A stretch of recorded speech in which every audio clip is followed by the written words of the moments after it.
کوئی الگ چیز نہیں بلکہ تصوف کی اساس قرآن و حدیث ہی ہے۔ اصل تصوف اسلام کے مطابق زندگی گزارنے کا نام ہے، ایمان و عقیدے کی درستگی اور اصلاح قلب کا نام تصوف ہے۔ شرع کی پابندی کے ساتھ تزکیہ نفس اور تصفیہ قلب کا نام تصوف ہے۔ شرعی احکام جن کا تعلق آدمی کے ظاہری اعمال سے ہے اور اخلاقی تعلیمات جن کا تعلق انسان کے باطن سے ہے، ان دونوں چیزوں کو درست کرنے کا نام تصوف ہے۔ شریعت و طریقت کے حسین سنگم کا نام تصوف ہے، اور جو دین اسلام کی صحیح دعوت لوگوں تک پہنچاتے ہیں اور عوام الناس کو راہ راست پر لانے کی ہر وقت کوشش کرتے ہیں، انہیں صوفیہ اکرام کہا جاتا ہے۔ صوفیہ اکرام کے حالات زندگی کے مطالعے سے جن لوگوں کو بظاہر یہ محسوس ہوتا ہے کہ دنیا سے کنارہ کشی کا نام تصوف ہے، ان کا یہ نظریہ تعلیمات تصوف کے خلاف ہے۔ تصوف دنیا سے بیزاری کا نام نہیں بلکہ دنیا سے بے رغبتی کا نام ہے۔ دنیا میں رہ کر دنیا کی آلائشوں سے محفوظ رہنے کا نام تصوف ہے۔ حضرت خواجہ بندہ نواز گیسو دراز رحمۃ اللہ علیہ فرماتے ہیں کہ آپ نے کبھی بھی اپنے مریدوں کو ترک دنیا کی تعلیم نہیں دی، بلکہ آپ ہمیشہ اپنے گورنمنٹی ملازم مریدوں سے اکثر فرمایا کرتے تھے کہ بدستور ملازمت کرتے رہو، اس لیے کہ اگر تم شریف النفس لوگ ملازمت چھوڑ دو گے تو تمہاری جگہ عیاش و مکار لوگ آ جائیں گے جو عوام الناس کو پریشان کریں گے۔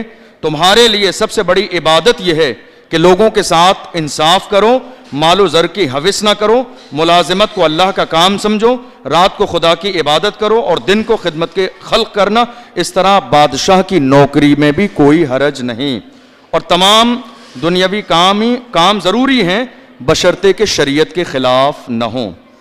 حضرت محبوب الہی نظام الدین اولیاء رحمۃ اللہ علیہ فرماتے ہیں تصوف ترک دنیا سے تعلق کا نام ہے۔ آپ فرماتے ہیں ترک دنیا کا معنی یہ نہیں ہے کہ انسان اپنے آپ کو ننگا رکھے یا لنگوٹی باندھ لے، بلکہ ترک دنیا کا مطلب یہ ہے کہ دنیا کی خواہشات اس کے دل میں موجود نہ ہوں۔ تصوف انسان کو رذائل اخلاق سے پاک کرنا اور ان کی جگہ بہترین اخلاقی صفات سے اپنی شخصیت کو مزید کرنا ہے، لیکن اس بات کا اعادہ ضروری ہے کہ یہ تبدیلی مرشد کی صحبت کے بغیر ناممکن ہے، کیونکہ ہر فن صاحب فن کی صحبت میں رہ کر ہی حاصل ہو سکتا ہے۔ جیسے طباخی، نجاری، خوشنویسی، خیاطی وغیرہ، ان میں سے کوئی فن کتابوں یا تقریروں سے حاصل نہیں ہو سکتا، اسی طرح تزکیہ نفس بھی ایک فن ہے اور وہ کسی صاحب فن کی نگاہ کے بدولت ہی حاصل ہو سکتا ہے۔ تصوف کی پوری تاریخ ہمارے اس دعوے کی صداقت پر شاہد ہے، اور تمام انسانوں کا روزمرہ مشاہدہ بھی یہی بتاتا ہے کہ چراغ سے ہی روشن ہوتا ہے۔ تصوف ایک ایسا راستہ ہے کہ جس پر چل کر انسان دین اور دنیا کی بھلائی حاصل کر لیتا ہے۔ تصوف کے پیروکار راہب نہیں ہوتے، بلکہ وہ محنت اور مزدوری کر کے حقوق العباد پورا کرتے ہیں اور شب بیدار ہو کر اللہ کے حضور حاضر ہو جاتے ہیں۔ تصوف پر ہزاروں کتابیں لکھی گئیں، ہر ایک کتاب تصویر کا ایک نیا رخ پیش کرتی ہے۔ لوگوں نے تصوف کے اوپر بے پناہ اعتراضات کیے اور تصوف کی فضیلت میں قصیدہ خوانی بھی کی گئی۔ تنقید و تعریف کے انبار میں تصوف کو ایک الجھا ہوا مسئلہ سمجھا جانے لگا۔ کوئی کہتا ہے تصوف دنیا بیزار اور کاہل الوجود لوگوں کا مسلک ہے، تو کسی نے کہا گدی نشین حضرات کا محبوب مشغلہ ہے اور مریدین سے خدمت لینے کا بہترین ذریعہ ہے۔ یہ بھی سننے میں آیا کہ نظریہ تصوف گانے بجانے اور دھمال ڈالنے کا طریقہ ہے۔ تصوف کی ہماگیر مقبولیت اور ہر دل عزیزی کو دیکھ کر جاہل یا نقلی ارباب غرض صوفیوں کے بھیس میں اس جماعت صوفیہ میں درائے اور اپنی مقصد براری کے لیے شریعت و طریقت میں تفریق کا نظریہ شائع کر دیا۔ مجاز پرستی، قبر پرستی، نغمہ و سرور کو روحانی ترقی کا لازمی جز بنا دینا اور دنیا پرستی سے گریز کو رہبانیت کی شکل دینا۔ مگر ہمیں اس حقیقت کو فراموش نہیں کرنا چاہیے کہ محققین صوفیہ نے ہمیشہ ان کی گمراہیوں کے خلاف آواز بلند کی اور ان فاسد عناصر کو تصوف سے خارج کرنے کے لیے ہمیشہ کوشاں رہے۔ ملفوظات شیخ نصیر الدین چراغ دہلوی وغیرہ کے صفحے الٹ دیے جائیں، صرف زبانی ہی نہیں بلکہ عملاً بھی کتاب و سنت کی تلقین ملے گی، اور معتبر طریقے سے یہ بات واضح ہو جائے گی کہ اکابر صوفیہ کے مجاہدات، ریاضات اور مراقبات کی اساس و بنیاد قرآن و حدیث کی تعلیمات ہی ہیں، اور ان کی پاکیزہ زندگیاں اسلام کی جیتی جاگتی تصویر تھیں۔ سید الطائفہ حضرت شیخ جنید بغدادی اپنے دور کے اندر یہ ارشاد فرماتے تھے کہ اس مبارک راہ کو وہی شخص پا سکتا ہے جو کتاب اللہ کو داہنے ہاتھ میں اور سنت رسول اللہ صلی اللہ علیہ وسلم کو بائیں ہاتھ میں لیے ہو، اور ان دونوں چراغوں کی روشنی سے راہ سلوک طے کرے تاکہ گمراہی اور بدعت کی تاریک میں ہرگز نہ پڑے۔ حضرت سہل بن عبداللہ تستری رحمۃ اللہ علیہ جو متقدمین صوفیاء میں امتیازی مقام و مرتبے کے حامل تھے، فرماتے ہیں ہمارے 7 اصول ہیں: کتاب اللہ پر عمل کرنا، سنت رسول کی پیروی کرنا، اپنی ذات سے کسی کو تکلیف نہ پہنچنے دینا، گناہوں سے توبہ کرنا اور توبہ و استغفار کرنا، اور حقوق کی ادائیگی۔ سلطان الہند شیخ معین الدین اجمیری رحمۃ اللہ علیہ کا یہ مقولہ تاریخ اجمیر میں درج ہے۔ آپ فرماتے ہیں اے لوگو، تم میں جو رسول اللہ صلی اللہ علیہ وسلم کی سنت ترک کرے گا وہ شفاعت رسول اللہ صلی اللہ علیہ وسلم سے محروم رہے گا۔ حضرت سیدنا میر مخدوم اشرف جہانگیر سمنانی رحمۃ اللہ علیہ فرماتے ہیں ولی کی شرائط میں سے یہ بھی ہے کہ وہ رسول پاک صلی اللہ علیہ وسلم کا اپنے قول، فعل اور اعتقاد میں پیروکار ہو۔ تصوف دراصل وہ رہنما ہیں جو سالک کو ہر آن باخبر رکھتا ہے کہ دیکھنا کہیں مقصود نگاہ سے اوجھل نہ ہو جائے۔ وہ ہدایت کرتا ہے کہ جب تو بارگاہ خداوندی میں نماز کے لیے کھڑا ہو اور یہ دیکھے کہ قبلہ رو ہے یا نہیں، جائے نماز اور کپڑے پاک ہیں یا نہیں، تو اسی کے ساتھ یہ بھی دیکھ کہ تیرا تصور پاک ہے یا نہیں، دل مالک کائنات کی طرف ہے یا نہیں۔ غرض کے تصوف ہر قدم پر سالک کو اس بات کا احساس دلاتا ہے کہ تیری اس راہ میں چلنے کا مقصد کیا ہے۔ ایک موقع پر حضرت امام احمد بن حنبل کے شاگردوں نے آپ سے عرض کی حضور آپ بشر حافی کی بارگاہ میں حاضر ہوتے ہیں، حالانکہ نہ تو وہ محدث ہیں اور نہ ہی عالم، آپ ان کی بارگاہ میں کیوں جاتے ہیں؟ حضرت امام احمد بن حنبل رحمۃ اللہ علیہ نے فرمایا کہ میں کتاب اللہ سے واقف ہوں مگر بشر اللہ سے واقف ہیں، میں اس لیے ان کی بارگاہ میں حاضری دیتا ہوں۔ تصوف کا بنیادی مقصد اللہ تعالیٰ نے انبیاء کرام کو جن اہم امور کے لیے اس دنیا میں بھیجا ان میں سے ایک تزکیہ نفس بھی ہے، جیسا کہ خود نبی اکرم صلی اللہ علیہ وسلم کے متعلق ارشاد باری ہے۔ بسم اللہ الرحمن الرحیم هو الذی بعث فی الامیین رسولا منہم یتلو علیہم آیاتہ ویزکیہم ویعلمہم الکتاب والحکمہ۔ اس آیت سے معلوم ہوا کہ رسول اکرم صلی اللہ علیہ وسلم پر نوع انسانی کی اصلاح کے حوالے سے جو اہم ذمہ داریاں ڈالی گئی ہیں ان میں سے ایک تزکیہ نفس بھی ہے۔ رسول اللہ صلی اللہ علیہ وسلم نے حجۃ الوداع کے موقع پر ارشاد فرمایا المجاہد من جاہد نفسہ فی طاعت اللہ، مجاہد وہ شخص ہوتا ہے جو اللہ کی اطاعت میں اپنے نفس کے ساتھ جہاد کرے۔ ایک دوسرے موقع پر نبی اکرم صلی اللہ علیہ وسلم نے جہاد سے واپسی کے موقع پر ارشاد فرمایا، حضور نے فرمایا اتیتم من الجہاد الاصغر الی الجہاد الاکبر، آپ نے فرمایا تم جہاد اصغر سے جہاد اکبر کی طرف آ رہے ہو۔ صحابہ اکرام نے عرض کی یا رسول اللہ جہاد اکبر کیا ہے؟ رسول اللہ صلی اللہ علیہ وسلم نے ارشاد فرمایا مجاہدۃ النفس، وہ نفس کا جہاد ہے۔ حضور داتا گنج بخش ہجویری رحمۃ اللہ علیہ اپنی شور آفاق کتاب کشف المحجوب میں فرماتے ہیں حضرت سیدنا جنید بغدادی رحمۃ اللہ علیہ کا یہ قول کہ تصوف کی بنیاد اور تصوف کی بنیادی خصوصیات 8 ہیں: سخاوت، رضا، صبر، ارشاد، غربت، گدڑی، سیاحت اور فقر۔ یہ 8 خصوصیات انبیاء اکرام علیہ السلام علیہم الصلوات والسلام کی سنت ہیں۔ سخاوت حضرت سیدنا ابراہیم علیہ السلام کی سنت ہے کیونکہ آپ نے راہ خدا میں اپنے جگر گوشی کی قربانی دینے سے بھی گریز نہیں کیا۔ رضا حضرت سیدنا اسماعیل علیہ السلام کی سنت ہے کیونکہ آپ نے رب کی رضا کے لیے اپنی جان عزیز کو بھی بارگاہ خداوندی میں پیش کر دیا۔ صبر حضرت سیدنا ایوب علیہ السلام کی سنت ہے کیونکہ آپ نے بے انتہا مصائب پر صبر کا دامن نہ چھوڑا اور اپنے رب کی آزمائش پر ثابت قدم رہے۔ اشارہ حضرت سیدنا زکریا علیہ السلام کی سنت ہے کیونکہ پروردگار عالم نے ان سے ارشاد فرمایا اللہ تکلم الناس ثلاثۃ ایام الا رمزا۔ غربت حضرت سیدنا یحییٰ علیہ السلام کی سنت ہے کہ انہوں نے اپنے وطن میں بھی مسافروں کی طرح زندگی بسر کی۔ گدڑی حضرت سیدنا موسیٰ علی نبینا علیہ السلام کی سنت ہے جنہوں نے سب سے پہلے یہ لباس زیبتن فرمایا۔ سیاحت حضرت سیدنا عیسیٰ علیہ السلام کی سنت ہے جنہوں نے تنہا زندگی گزاری اور ایک پیالہ و کنگھی کے سوا کچھ بھی نہ رکھا۔ فقر محسن کائنات صلی اللہ علیہ وسلم کی سنت ہے جنہوں نے روئے زمین کے تمام خزانوں کی کنجیاں جنہیں عطا فرمائی گئیں مگر آپ نے بارگاہ خداوندی میں عرض کی اے خدا میری خواہش تو یہ ہے کہ ایک روز شکم سیر ہوں تو 2 روز فاقے سے رہوں۔ صوفی کا طرز عمل کیا ہوتا ہے؟ اس حوالے سے حضرت امام ربانی مجدد الفسانی سیدنا شیخ احمد فاروقی سرہندی رضی اللہ عنہ شریعت و طریقت کے حوالے سے مسائل کو چند چیزوں کے اندر خلاصے کے طور پر پیش فرماتے ہیں۔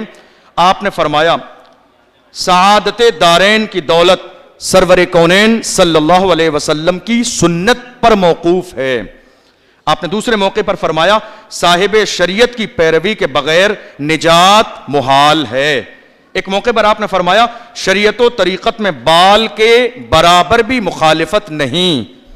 ایک موقع پر اور آپ نے فرمایا شریعت و طریقت ایک دوسرے کا عین ہیں۔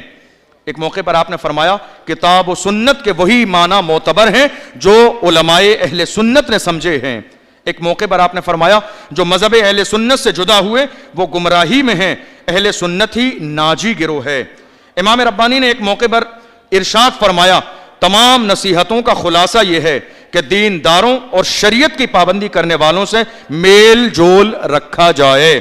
دنیا کی رغبت رکھنا علماء کے چہرے کا بدنما داغ ہے اور فرماتے ہیں دنیا دار علماء کی صحبت زہر قاتل ہے۔ دنیا دار علماء کی صحبت زہر قاتل ہے۔ آخری بات تصوف کے فوائد حوالے صوفیہ کی روشنی میں۔ تصوف جن رذائل اخلاق سے اپنے اندر کو پاک کرنے کی تعلیم دیتا ہے ان میں سے چند یہ ہیں بدنیتی، ناشکری، جھوٹ، وعدہ خلافی، خیانت، بددیانتی، غیبت و چغلی، بہتان، بدگوئی، بدگمانی، خوشامد، چاپلوسی، بخل، حرص، ظلم، فخر، ریا و نمود اور حرام خوری وغیرہ۔ اور جن چیزوں سے اپنے اندر کو سنوارنے کی تعلیم دیتا ہے وہ یہ ہیں اخلاص نیت، ورع و تقویٰ، دیانت و امانت، عفت و عصمت، رحم و کرم، عدل و انصاف، عفو و درگزر، حلم و بردباری، تواضع و خاکساری، سخاوت و ایثار، خوش کلامی و خودداری، استقامت و استغنا وغیرہ۔ رسالہ قشیریہ، کشف المحجوب وغیرہ دیگر کتب تصوف سے یہ تمام چیزیں ظاہر و باہر ہیں۔ اس میں کوئی شک نہیں کہ قرآن و سنت کا بیشتر حصہ انہی رذائل اخلاق سے بچنے اور فضائل اخلاق سے اپنی شخصیت کو مزین کرنے کی تعلیم دیتا ہے۔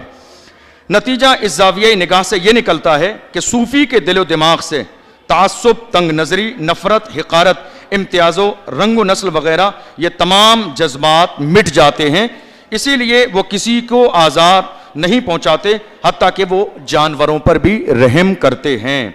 عالم دین صرف تعلیم پر اکتفا کرتے ہیں، وہ صرف زبان سے اپنے شاگردوں کو اس بات کا علم عطا کرتے ہیں کہ خدا نے تزکیہ نفس کا حکم دیا ہے، لیکن وہ نہ اسے اس کا طریقہ بتاتے ہیں نہ عملاً تزکیہ نفس کر کے دکھاتے ہیں۔ اس کے پاس صرف تھیوری ہے، اس کے پاس ایک نظریہ ہے۔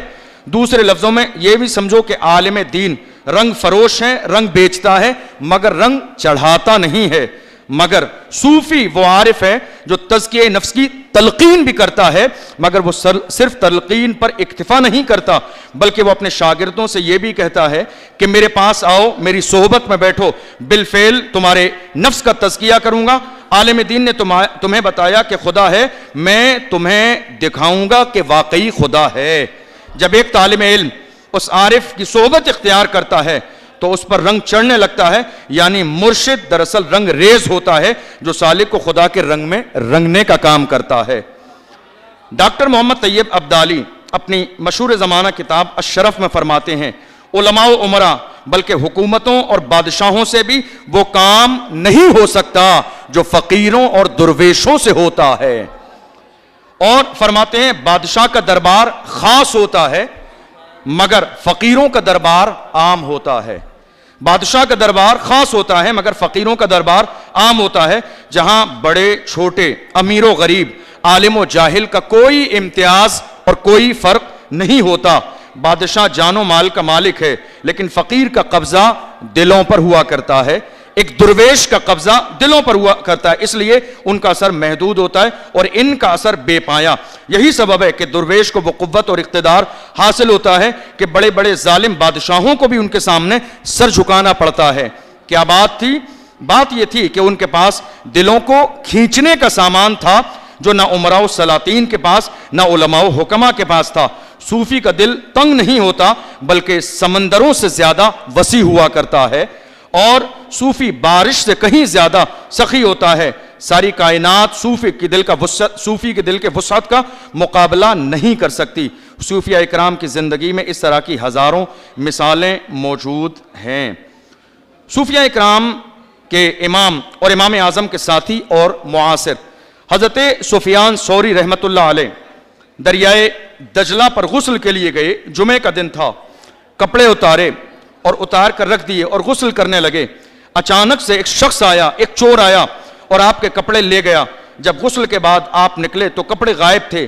آپ پریشان بیٹھے ہی تھے کہ تھوڑی دیر بعد وہ چور کپڑے لے کر واپس آ گیا۔ اس نے آپ کو کپڑے دیے اور کہا کہ میرا داہنا ہاتھ جس سے میں نے کپڑے چرائے تھے وہ فالت زدہ ہو گیا، اس پر فالج ہو گئی ہے۔ آپ نے ہاتھ اٹھائے اور دعا کی، میرے مولا جس طرح تو نے میرے کپڑے واپس فرما دیے ہیں اسی طرح اس چور کی ہاتھ کی صحت کو بھی واپس فرما دے۔ بس آپ کا دعا کے لیے ہاتھ اٹھانا تھا کہ اللہ نے آپ کی دعا کو قبول فرمایا اور وہ چور صحت مند ہو گیا۔ بس صوفی چوری کو نہیں دیکھتے بلکہ اس کی پریشانی کو دیکھتے ہیں۔ یہ وہ انداز ہے جس انداز کے ذریعے صوفیہ مخلوق خدا سے بہتر معاملات کرتے ہیں۔ ان کا بولنا، کرنا اور ہر معاملہ دوسرے لوگوں سے جدا ہوتا ہے۔ صوفیہ اکرام رسول پاک صلی اللہ علیہ وسلم کی اس سنت سے اپنے لیے راہ عمل لیتے ہیں جس میں اللہ کے رسول صلی اللہ علیہ وسلم نے ایک بکری کو ذبح فرمایا۔ حضرت عائشہ صدیقہ رضی اللہ تعالیٰ عنہ فرماتی ہیں کہ حضور صلی اللہ علیہ وسلم نے مجھ سے پوچھا کیا سارا گوشت تقسیم کر دیا؟ میں نے عرض کی سارا گوشت تقسیم کر دیا ہے سوائے ایک ران کے، وہ ران میں نے یا رسول اللہ بچائی ہے۔ آپ نے فرمایا جو تقسیم کر دیا ہے وہ بچ گیا اور جو بچ گیا وہ باقی نہیں رہا۔ صوفیہ اکرام اسی پر عمل کرتے ہیں۔ حضرت ابو بکر الحلوی نے روایت کیا کہ ہم نے حضرت شیخ معروف کرخی رحمۃ اللہ علیہ کے ساتھ دریائے دجلہ کے کنارے بیٹھے ہوئے تھے کہ اچانک وہاں سے کچھ نوجوان گزرے جو گانا بجانا کر رہے تھے، شراب پی رہے تھے، ناچ کود کر رہے تھے۔ حضرت معروف کرخی رحمۃ اللہ علیہ کے مریدوں کو غصہ آیا اور کہنے لگے حضور ہاتھ اٹھا کر ان ظالموں کے لیے آپ بد دعا فرما دیں۔ یہ نوجوان آپ کے سامنے شراب پی رہے ہیں اور ناچ گانا کر رہے ہیں، انہوں نے ادب نہیں کیا، ان کے لیے بد دعا فرما دیں۔ حضرت معروف کرخی رحمۃ اللہ علیہ اپنے ہاتھ اٹھاتے ہیں اور دعا فرماتے ہیں، اے میرے مولا ان کو آخرت میں بھی اسی طرح خوش رکھنا جس طرح یہ آج کی تاریخ میں خوش نظر آتے ہیں۔ مریدوں نے جب یہ کلمات سنے تو ان کے دل بیٹھ گئے۔ انہوں نے کہا حضور ہم نے بد دعا کے لیے درخواست کی تھی کہ ان کا خاتمہ ہو جائے اور وہ برباد ہو جائے، لیکن آپ ناچنے گانے کے باوجود ان کے لیے دعا کر رہے ہیں۔ حضرت معروف کرخی رحمۃ اللہ علیہ مسکرائے اور فرمایا آخرت کے لیے میں نے یہ دعا اس لیے کی ہے کہ آخرت میں یہ اسی صورت میں خوش نما ہوں گے جب دنیا میں اپنے اعمال سے توبہ کر لیں گے اور اللہ انہیں دنیا میں توبہ کی توفیق دے گا، تبھی آخرت میں سرخرو ہوں گے۔ حضرت داتا گنج بخش رحمۃ اللہ علیہ فرماتے ہیں معرفت الہی دل کی زندگی ہے اور حق تعالیٰ سے آراز اس کی موت ہے، اور ہر شخص کی قدر و قیمت معرفت الہی کی وجہ ہی سے ہے، اور جس کو یہ معرفت حاصل نہیں اس کی کوئی قدر و قیمت نہیں۔ معرفت ہی دنیا و آخرت کی تمام بھلائیوں کی بنیاد ہے، کیونکہ راہ تصوف کے تمام جد و جہل، ذکر و فکر، محاسبہ و مراقبہ وغیرہ کا منشا و مقصد یہی ہے کہ دل مشاہدہ اور حضور کی متاع عزیز سے ہمکنار ہو جائے۔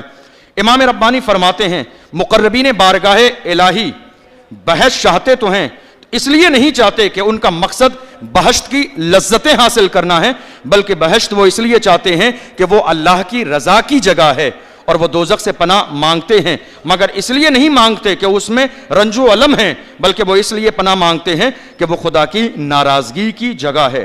حضرت بایزید بستامی رحمۃ اللہ علیہ کا ایک پڑوسی جو مجوسی تھا سفر پر گیا، رات بھر اس کا چھوٹا سا بچہ اس مجوسی کا روتا رہا۔ جب وہ روتا، حضرت بایزید بستامی رحمۃ اللہ علیہ چراغ لے کر اس کے گھر حاضر ہو جاتے اور وہ بچہ چپ ہو جاتا۔ ایک زمانے کے بعد جب اس کا شوہر واپس آیا، سارے حالات بیوی نے بتائے کہ بایزید بستامی جب بچے روتے تھے تو وہ چراغ کی روشنی لے کر آ جاتے تھے۔ تو اس مجوسی نے کہا کیا بات ہے کہ جب بایزید بستامی جیسا اللہ کا مقدس ولی روشنی ہم تک لا چکا ہے تو ہم اس روشنی سے دور رہیں۔ فرمایا چلو ہم چل کے ان کی بارگاہ میں توبہ کر کے اسلام کے دامن سے وابستہ ہوتے ہیں۔ صوفیہ اکرام کا یہ اخلاق تھا کہ جس اخلاق کی بنیاد پر انہوں نے دنیا کو فتح کیا تھا اور دلوں پر قبضے کیے تھے۔ حضرت بایزید بستامی نے فرمایا کہ ایک مدت تک میں کعبے کا طواف کرتا رہا، مگر جب معرفت الہی حاصل ہو گئی تو آج حال یہ ہے کہ کعبہ میرا طواف کرنے لگا ہے۔ جب معرفت الہی حاصل ہو گئی تو کعبہ میرا طواف کرنے لگا ہے۔ آپ نے ایک موقع پر فرمایا دنیا اہل دنیا کے لیے سراسر غرور ہے، دنیا اہل دنیا کے لیے سراسر غرور ہے، مگر آخرت اہل آخرت کے لیے سراسر سرور ہے۔ اللہ تعالیٰ کی دوستی اہل معرفت کے لیے سراسر نور ہے۔ ایک مرتبہ آپ کے مریدوں نے سفر کا ارادہ کیا تو روانگی کے وقت میں آپ سے نصیحت کی گزارش کی۔ آپ نے فرمایا 3 خصلتیں اپنی زندگی میں شامل کر لو، اللہ تمہیں کامیاب فرمائے گا۔ پہلا یہ کہ جب تجھے کوئی بد اخلاق انسان ملے تو اس کی بد اخلاقی کو اپنی خوش اخلاقی سے تبدیل کر دینا، اس کی بد اخلاقی کی طرح بد اخلاق بن کے پیش نہ آنا۔ دوسرا آپ نے فرمایا جو تجھ پر احسان کرے تو پہلے خدا کا شکر ادا کرنا اور پھر اپنے محسن کا، اس لیے کہ وہ خدا ہی کی ذات ہے کہ اللہ نے اس کے دل کو تیرے لیے نرم کیا ہے۔ اور آپ نے فرمایا تیسری چیز یہ ہے کہ اگر کوئی مصیبت آئے تو فوراً اپنی عاجزی اللہ کی بارگاہ میں پیش کر دینا۔ تصوف صرف الفاظ و تعبیرات کا نام نہیں بلکہ احوال و کوائف کا نام ہے۔ تصوف کو کتنی ہی میٹھی اور جامع عبارات سے بیان کیا جائے، اس کی حقیقی مٹھاس اور شیرینی محسوس نہیں کی جا سکتی جب تک کہ عملی طور پر اسے اختیار نہ کیا جائے۔ اللہ کی بارگاہ میں دعا ہے ہم سب کو تصوف کی برکتوں سے مالا مال فرمائے۔ والسلام علیکم ورحمۃ اللہ وبرکاتہ۔